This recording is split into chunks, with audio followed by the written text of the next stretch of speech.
Sri Joseph Vijay எனும் நான்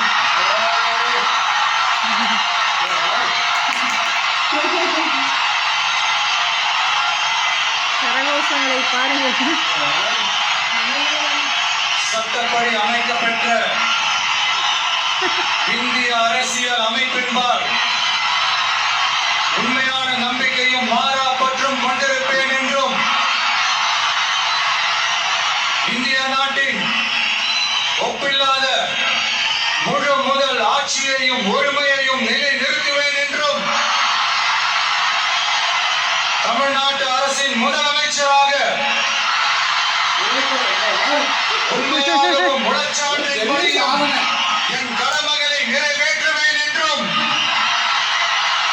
அரசியல் அமைப்பிற்கும் சட்டத்திற்கும் இணங்க அச்சமும் ஒருதலை சார்பும் இன்றி விருப்பு வெறுப்பை விலக்கி பலதரப்பட்ட மக்கள் அனைவருக்கும் நேர்மையானதை செய்வேன் என்றும் ஆண்டவன் மீது ஆணையிட்டு உறுதிமொழிகிறேன். ஆனந்த கண்ணீர் செஞ்சா போதும். இதெல்லாம் சொன்ன மாதிரி கரெக்டா இது செஞ்சாருன்னா எத்தனை வருஷம் ஆனாலும் அவர் தான் முதலமைச்சர். ஆமா, சிஎம் விஜய் வந்து சொல்றது ஒண்ணு செய்யறது ஒண்ணு இல்லாம இருந்தா சரியா. ஜோசப் விஜய் இப்ப என்னன்னா விஜய் சார் வந்து முதலமைச்சர் ஆயிட்டாரு சரியா. பல போராட்டங்களுக்கு கூட ஆயாச்சு. என்ன நிறைய பேர் வந்து நீ என்ன சொல்ல வராங்கன்னா இவர் வந்து சொன்ன திட்டத்தெல்லாம் வந்து நிறைவேற்ற முடியாது. வந்து தமிழகத்துல முதல்ல வந்து கடன் பிரச்சனை பெருமளவு 10 லட்சத்துக்கு மேல 10 லட்சம் கோடியா கடன் ஆகி போச்சு. அப்படி விஜயே சொன்னா அப்படி இத்தனை லட்சம் கோடி ஆகி கிடக்கு கடன் அப்படின்ட்டு. ஆனா அவங்க எல்லாம் சொன்னதை விட டபுள் மடங்கு செய்யறன்னு சொல்லி பசுப்ரி அப்புறம் வந்து மாசமான 2500 ரூபாய், பட்டதாரிகளுக்கு வந்து மாசம் 4000 ரூபாய், 200 யூனிட் இது ஃப்ரீ கரண்ட், 6 சிலிண்டரு எல்லா தமிழகமும் பஸ் இதெல்லாம் வந்து பண்ணுவாரா கடன் இல்லாம? கேள்விக்குறி இருக்குது. நீங்க என்ன நினைக்கிறீங்கன்னு சொல்லுங்க, உங்க கருத்து நீங்க சொல்லுங்க. அதான் பண்ணிடுவாரான்னு. பண்ணிட்டா சந்தோஷம். பண்ணிட்டு கரெக்டா சொன்னது வந்து இருந்தாருன்னா நீ எத்தனை வருஷம் ஆனாலும் அவர் தான். அப்புறம் இன்னொன்னு என்னன்னா அந்த அளவுக்கு 6 சிலிண்டர் குடுக்கலனாலும் பரவாயில்ல, ஒரு 3 2 அப்படி குடுக்கலாம். ஆமா ஆமா, அது வந்து நம்ம எதிர்பார்க்க கூடாது. சொல்றேன் எல்லா ரேஷன் கார்டுக்கும் வேண்டாம், எங்களுக்கு கூட வேண்டாம்.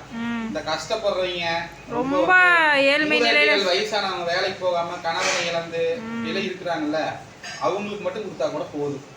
சாப்பாடு அந்த அரிசி வாங்கி சாப்பிடுறவங்க எல்லாம் இருக்காங்க. ஒரு நல்ல வேலை கார் வச்சிருக்காங்க, சொந்த வீடு வச்சிருக்காங்க, அவங்களுக்கு எல்லாம் வேண்டாம். இந்த வாடகை வீட்டுல இருக்கிறீங்க. இன்னொன்னு சொல்லி இருந்தா அப்படி இல்ல, தமிழ்நாட்டுல வீடு இல்லாத குடிசை எல்லாமே வீட மாட்டோம். அது ஒரு நல்ல திட்டம், அது பண்ணா சந்தோஷம். வீடு இல்லாதவங்களுக்கு பண்ணிட்டு வீடு இருக்கிறவங்க மறுபடியும் எழுதி போட்டு பண்ணாதீங்க. இந்த பாத்தீங்கன்னா இந்த நெசவாளர் காலனியில வந்து கட்டடம் கட்டும் போதே ஏழை எளிகளுக்குல யாருக்கு இல்ல, பணக்காரங்க வந்து பாத்தீங்கன்னா 5 வீடு 6 வீடுன்னு, அது ஒரு வீடு இருந்தா பார்த்தா 2 வீடு 3 வீடு கட்டிக்கிறாங்க. கட்டடம் கட்டுறவங்களும் எனக்கு 2 வீடு வேணும்னு எழுதிக்கிறாங்க. அதே இதெல்லாம் வந்து ஊழல் ஆட்சியில தான் நடக்கு. இப்ப பாக்கலாம் கான்ட்ராக்ட், அந்த கட்டட வீடு வந்து கவர்மெண்ட் கான்ட்ராக்ட் எடுத்து அதுல 5 வீடு ஆட்டை போட்டுக்கிறது இப்படி எல்லாம் பண்ணாம சிலிண்டர் வந்து ஏழை எளிய மக்களுக்கு போனா சரி, பணமும் ஏழை எளிய மக்களுக்கு கொடுத்தா சரி. அதை பார்த்து கொடுக்கணும். காடு தோட்டம் வச்சிருக்கிறவங்களுக்கு அதே 1000 ரூபா கொடுக்குறாங்க. அப்படி கொடுக்காம கார் வச்சிருக்கிறீங்க, சொந்த வீடு வச்சிருக்கிறீங்களுக்கெல்லாம் வேண்டாம். வாடகை வீட்டுல இருக்கிறவங்களை கஷ்டப்படுறீங்க அவங்களுக்கெல்லாம் வந்து இல்லைங்க போனா சரி. ஆமா, ஏன்னா இதையவே நம்பிட்டு நிறைய குடும்பங்கள் இருக்குது. பார்த்து பண்ணிட்டு பார்க்கலாம். பெரியமா மாதிரி பெரியமா எல்லாம் பாத்தியா, பெரியமா கூட நம்ம கொடுத்துக்கலாம்.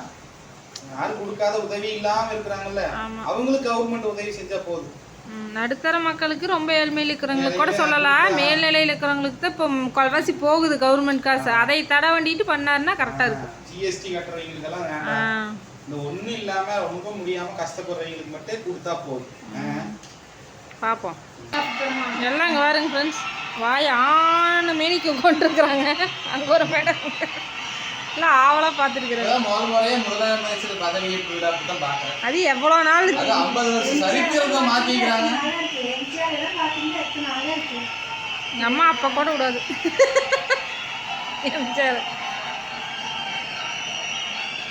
யார் யாரெல்லாம் யாரெல்லாம் இப்படி வீடியோ பார்த்துட்டு இருக்கிறீங்க லைவ் எல்லாருமே பார்ப்பாங்க. எடுத்து போட்டிருப்பாங்க. ஆமாம், நம்ம தான் இப்பதான் எடுக்கணும். லைவே போட்டிருப்பாங்க அவங்களுமே. அமைச்சர்களுக்கு பதவியேற்பு உறுதிமொழியும்